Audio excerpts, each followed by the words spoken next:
اعوذ باللہ من الشیطان الرجیم بسم اللہ الرحمن الرحیم۔ سورہ بقرہ آیت نمبر 207 ترجمہ۔ اور لوگوں میں سے ایک وہ ہے جو اپنی جان اللہ کی رضا حاصل کرنے کے لیے بیچ ڈالتا ہے، اور اللہ تعالیٰ بندوں پر مہربان ہے۔ تفسیر۔ وَمِنَ النَّاسِ، اور لوگوں میں سے، مَن یشری، جو بیچ ڈالتا ہے، نفسہ، اپنی جان۔ یہاں ناس سے مراد مومنین ہیں۔ خیال رہے کہ ناس سے مراد کبھی تو سارے انسان ہوتے ہیں، کبھی مومن اور کبھی صرف کفار مراد ہوتے ہیں۔ جہاں یہ لفظ صرف کفار کے لیے ہوتا ہے وہاں یہ لفظ ہتک اور توہین کا ہوتا ہے، اور جہاں اس لفظ سے مراد مومن اور پرہیزگار ہوتے ہیں وہاں یہ لفظ عظمت کا ہوتا ہے۔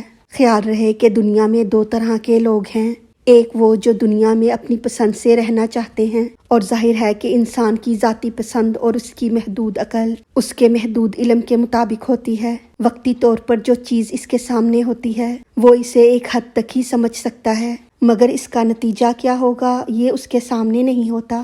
مگر اللہ تعالیٰ جو بندوں کو حکم دیتا ہے، اور رسول صلی اللہ علیہ وآلہ وسلم نے جو بندوں کو حکم دیا، اس کا نتیجہ دنیا اور آخرت میں ہر طرح سے انسان کے لیے فائدہ مند ہے، اور اس کی ضرورت بھی ہے۔ مگر جب بندہ اپنی مرضی کرتا ہے، وہ ان سب باتوں کو بھول کر ایسا کرتا ہے، پھر سب سے برے وہ لوگ ہیں جو حق پر نہ ہوتے ہوئے بھی اس بات پر ڈٹ جاتے ہیں کہ ہم حق پر ہیں، اور دوسری طرف وہ لوگ ہوتے ہیں کہ اللہ کی رضا کے لیے اگر جان بھی جاتی ہو تو پرواہ نہیں کرتے، نہ صرف اپنے مفادات، خواہشات، تمنائیں اور آرزوئیں، بلکہ اپنا سب کچھ لٹا دیتے ہیں۔ یہاں ناس سے مراد صحابہ اکرام ہیں، یعنی عشق مصطفیٰ میں گرفتار ہو کر دنیا کو بھول جانے والے۔ یشری یا تو فروخت کرنے کے معنی میں ہے، یا بامعنی خریدنا، اور یا بامعنی خرچ کرنا، یعنی رضائے الہی کے لیے اپنی جان کو خطرے میں ڈال دینا، گویا اپنے آپ کو رب کے ہاتھ فروخت کرنا ہے، جیسے جہاد کرنا، تبلیغ کرنا، نیک اعمال کرنا، اپنی جان خرچ کرنا ہے۔ یعنی مسلمانوں میں سے بعض وہ بھی ہیں جو اپنے آپ کو جنت کے عوض خدا کے ہاتھ فروخت کر ڈالتے ہیں، یا مسلمانوں میں سے بعض وہ بھی ہیں جو اپنی جان نماز، روزہ وغیرہ یا نیک کاموں میں خرچ کرتے ہیں،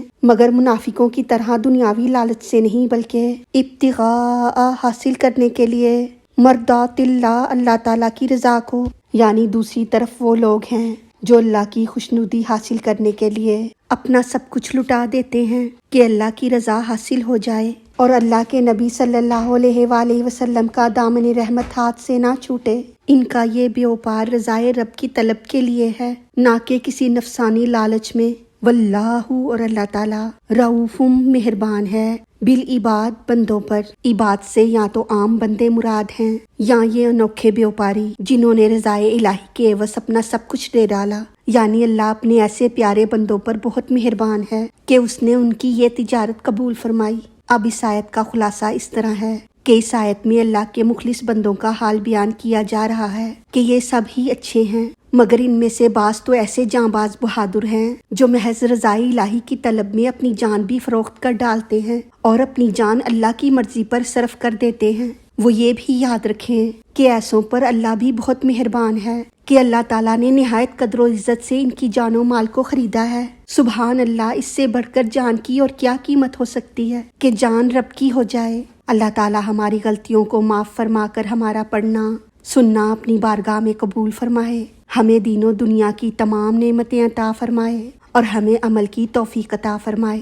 آمین یا رب العالمین۔ وما علینا الا البلاغ المبین۔